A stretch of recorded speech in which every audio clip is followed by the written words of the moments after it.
Radhe Radhe friends, मैं आपकी दोस्त, आपकी फैमिली मेंबर एकता चौहान। आज मैं आपसे बात करूंगी रक्षाबंधन के बारे में। वैसे तो मैं आपसे हमेशा कुछ मोटिवेशन की बातें करती हूँ कि किसी से हम लोग प्रेरणा ले, इसी तरीके की बातें करती हूँ, लेकिन आज मैं आपसे बात करूंगी रक्षाबंधन की। जी हाँ दोस्तों, हमारे बच्चों को भी पता होना चाहिए ना कि रक्षाबंधन का त्यौहार क्यों मनाया जाता है, क्या कारण है रक्षाबंधन का त्यौहार मनाने के लिए। हमारे बच्चों को इतना पता है, राखी बांधी, गिफ्ट्स लिए, पैसे लिए और बस हो गया रक्षाबंधन। लेकिन दोस्तों, क्या हमारा फर्ज नहीं बनता कि हम अपने बच्चों को बताएं कि रक्षाबंधन का त्यौहार आखिरकार मनाया क्यों जाता है, क्योंकि ये हमारी पौराणिक कथाओं से जुड़ा हुआ है।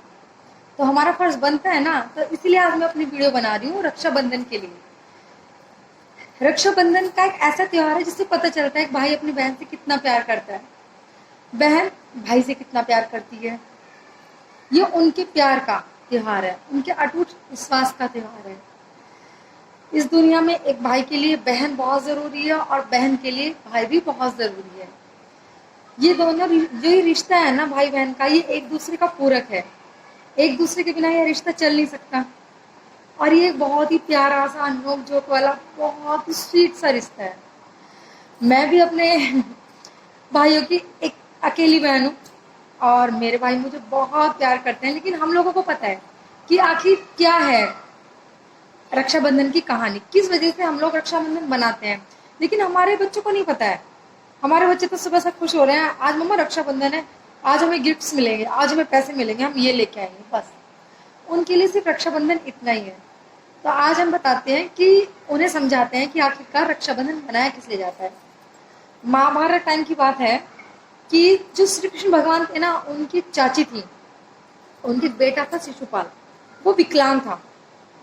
तो भविष्यवाणी हुई कि जो जिसकी गोद में भी ये बच्चा या जिसके भी स्पर्श से ये बच्चा सही हो जाएगा, उसी मनुष्य से के कारण इसकी मृत्यु होगी।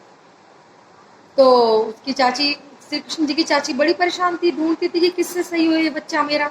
तो एक बार श्री कृष्ण भगवान उनके घर गए और उन्होंने शिशुपाल को गोद लिया। जैसे ही उन्होंने शिशुपाल को गोद लिया, वो एकदम स्वस्थ हो गया। तो ये देखकर उनकी चाची बहुत खुश हुई कि मेरा बेटा स्वस्थ हो गया। लेकिन एकदम उन्हें याद आया भविष्यवाणी कि जिसकी गोद में जाने से या जिसके स्पर्श से सही होगा, वही बंदा इसकी मृत्यु का कारण बनेगा। तो वो परेशान हो गई। तो उन्होंने श्री कृष्ण से कहा कि भाई मतलब तुम इसे मत मारना, ये है भविष्यवाणी हुई थी। तो श्री कृष्ण भगवान ने अपनी चाची को एक वरदान दिया कि ठीक है चाची, मैं इनकी 100 गलती माफ करूंगा, लेकिन 101 गलती पे मैं अपने आप को नहीं रोक पाऊंगा, तो मैं इन्हें दंड जरूर दूंगा। तो कुछ टाइम बाद शिशुपाल ना भगवान श्री कृष्ण को हमेशा बुरा भला कहते थे, उन्हें कुछ समझते नहीं थे, उन्हें नीचा दिखाने की कोशिश करते थे, उनकी बुराइयां करते थे, उनका बस यही काम था।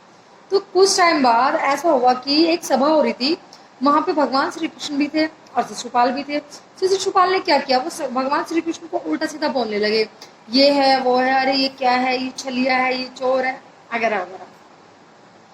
तो श्री कृष्ण भगवान उन्हें माफ करते रहे, माफ करते रहे, लेकिन क्या हुआ, जैसे ही उनकी 100 गलती हुई, श्री कृष्ण भगवान ने उन्हें वार्न किया कि शिशुपाल, मैंने चाची को वचन दिया है कि मैं तुम्हारी सिर्फ 100 गलती माफ करूंगा, 101 नहीं, इसलिए बस अब रुक जाओ।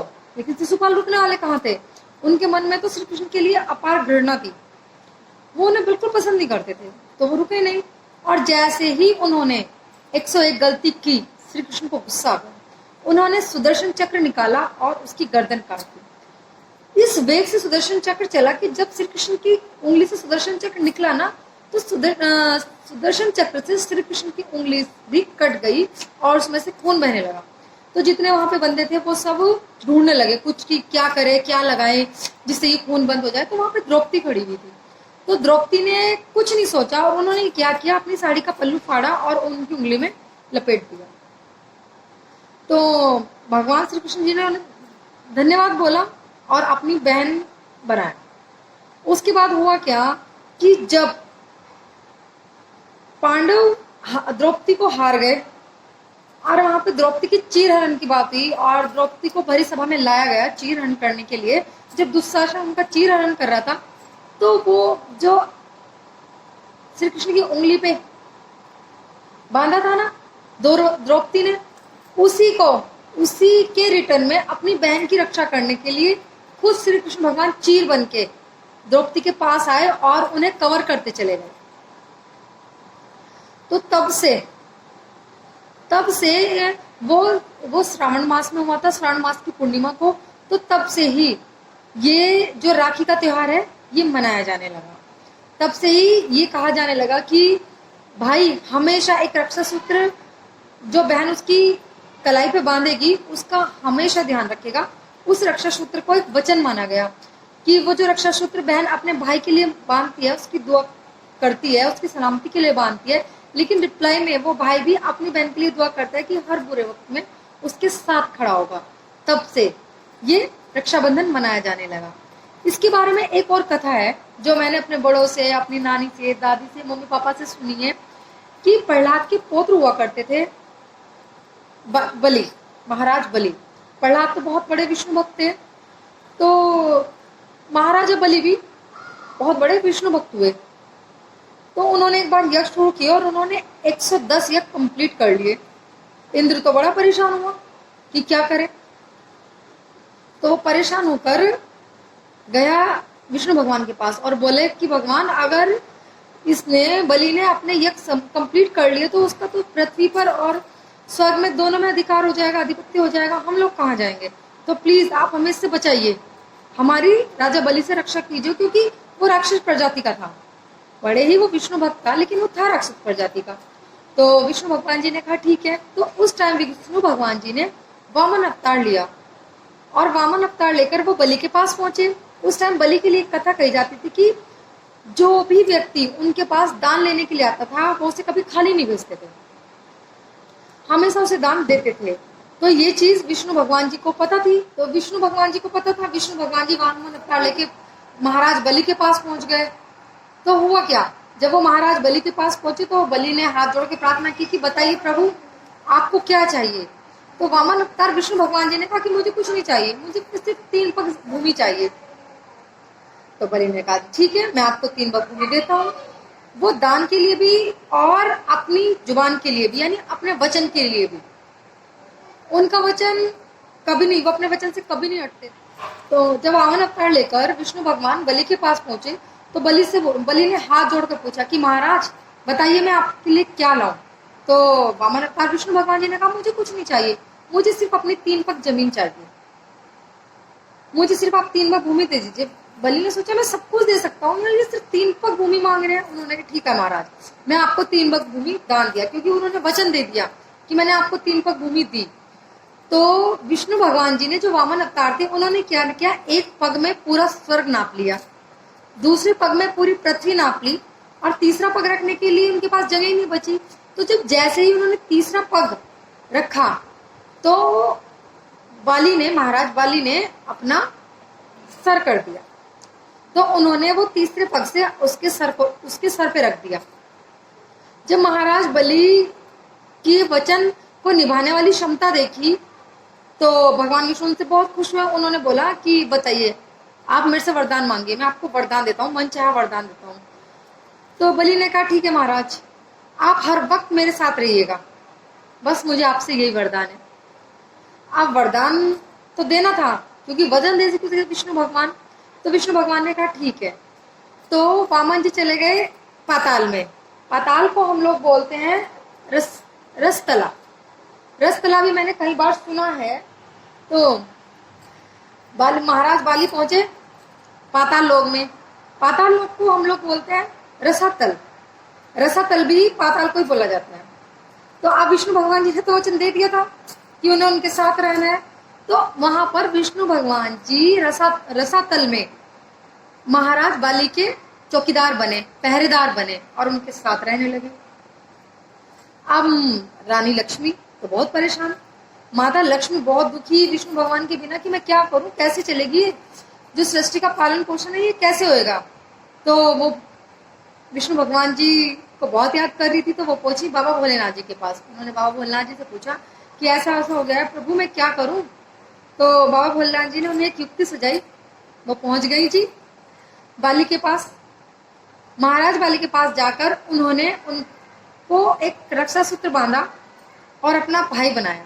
जब वो स्वर्ण मास की पूर्णिमा थी, जब उन्होंने वो रक्षा सूत्र बांधा और अपना भाई बना लिया, तो बाली ने उन्हें वचन दिया कि बहन मैं तुम्हारी सुख दुख में हमेशा रक्षा करूंगा, बताओ तुम्हें मुझसे क्या चाहिए।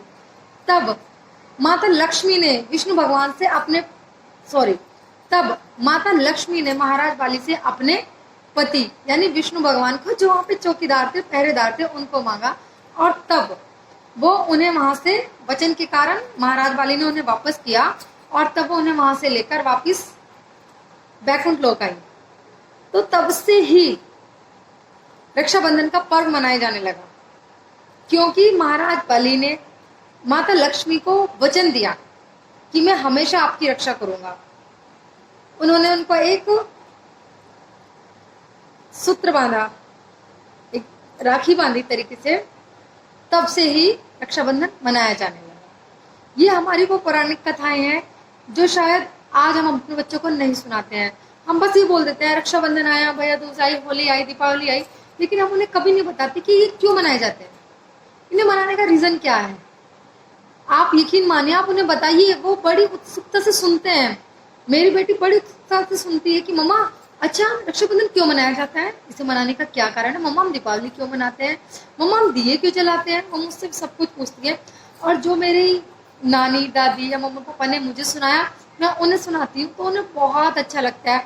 और फिर वो जब दोबारा आती है ना, तो बड़ी एक्साइटेड होकर बोलती हैं, मम्मा हम रक्षाबंधन इसलिए मनाते हैं ना, मुझे पता है, आपने नेक्स्ट ईयर मुझे बताया था मम्मा। तो इसलिए दोस्तों हमें अपने बच्चों को बताना चाहिए, गाइस हमें अपने बच्चों को समझाना चाहिए कि क्या रीजन है, किस कारण से ये हमारे त्योहार मनाए जाते हैं। हमें बताना चाहिए, हमें बताना चाहिए क्यों हम 15 अगस्त मनाते हैं, क्यों हम 26 जनवरी मनाते हैं, क्यों हम 2 अक्टूबर मनाते हैं।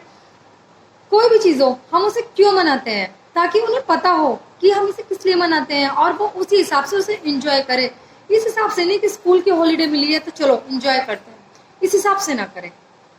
तो फ्रेंड्स गाइज, मैंने आज ये वीडियो बनाई है सिर्फ इसलिए कि हमारे बच्चों को नॉलेज मिले कि हम रक्षाबंधन क्यों मनाते हैं। और आप प्लीज, उम्मीद करती हूँ कि आप अपने बच्चों को ये वीडियो जरूर दिखाएंगे, उन्हें बताएंगे कि हम रक्षाबंधन किस लिए मनाते हैं। अगर आप बताएंगे तो मुझे बहुत अच्छा लगेगा कि हमारे बच्चों को नॉलेज मिली है, उनका ज्ञान बढ़ा है। तो प्लीज फ्रेंड्स, आप अपने बच्चों को जरूर बताइएगा, मेरी वीडियो जरूर दिखाइएगा। और अगर आप स्टूडेंट हो तो प्लीज अपने फ्रेंड सर्कल में मेरी वीडियो शेयर जरूर कीजिएगा, उन्हें भी पता चले ना आपके फ्रेंड्स को कि हम रक्षाबंधन क्यों मनाते हैं। तो आपको अगर मेरी वीडियो पसंद आई हो तो प्लीज मुझे लाइक कीजिए, शेयर कीजिए और सब्सक्राइब कीजिए। अगर आपने मेरा चैनल सब्सक्राइब नहीं किया है तो प्लीज मेरे चैनल को सब्सक्राइब कीजिए। और फ्रेंड्स प्लीज, मेरा दूसरा चैनल है मानवीज मम्मा किचन, तो प्लीज आप उसे भी सब्सक्राइब कीजिए, मेरी वीडियो शेयर कीजिए और मुझे बताइए कि आपको मेरे दोनों चैनल कैसे लगते हैं। प्लीज कमेंट करके जरूर बताइएगा। और आपको मुझसे किसी भी चीज में नॉलेज लेनी हो, किसी के बारे में नॉलेज लेनी हो, तो प्लीज आप मुझे कमेंट कीजिए कि आप आज इस बारे में बताइए या आप इसके बारे में बताइए, किसी भी के बारे में, किसी पर्सन के बारे में या किसी जगह के बारे में, कोई भी नॉलेज हो जो आपको लेनी हो या आपके बच्चों को लेनी हो, तो प्लीज आप मुझे से कमेंट करके जरूर बताइए, मुझे अच्छा लगेगा। और मैं उसकी नॉलेज जो मेरे पास है वो तो दूंगी, लेकिन और से शेयर करके, इकट्ठा करके भी मैं आप लोगों को जरूर बताऊंगी। तो प्लीज फ्रेंड्स, मेरे चैनल को लाइक, शेयर और सब्सक्राइब जरूर कीजिएगा और मुझे कमेंट करके जरूर बताइएगा कि आपको मेरी वीडियो कैसी लगी। Bye friends, happy Rakshabandhan. अच्छे से अपने भाई बहनों के साथ रक्षाबंधन मनाइए और एंजॉय कीजिए। बताइए कि इस बार आपको पता चला है ना कि रक्षाबंधन किस लिए मनाई जाती है। Okay friends, bye, take care.